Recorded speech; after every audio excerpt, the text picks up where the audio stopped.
ব্যায়াম করতেছিস? আমি হয়েছে যে তোমার ফোরে ক্লাস যখন ফোরে পড়তাম তখন আমি তৃতীয় পরীক্ষা দেওয়ার আগে দ্বিতীয় পরীক্ষা থেকে আমি কতদিন হবে তবু আমার কতদিন হয়েছে যে তোমার হতে পারে তোমার 1 বছর তো হয়ে গেছে।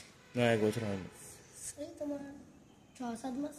6-7 মাস। হ্যাঁ, এই যে 6-7 মাস তুই ব্যায়াম করতেছিস, ব্যায়াম করে তোর কি উন্নতি হয়েছে? কি এই ব্যায়াম করে আমার অনেকটা ভুঁড়িটা কমে গেছে এবং আমার ওয়েটও অনেকটা কমে গেছে। আগে আমার ওয়েট ছিল 60, এখন আমার ওয়েট আছে তোমার 40।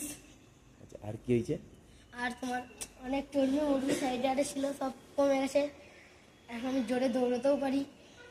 আর খাওয়া দাওয়া কন্ট্রোলে রেখেছিলাম, ওই জন্য এখন ঠিকঠাক আছি। আর এখন কি খাওয়া দাওয়া বেড়ে গেছে না খাওয়া দাওয়া ঠিক আছে?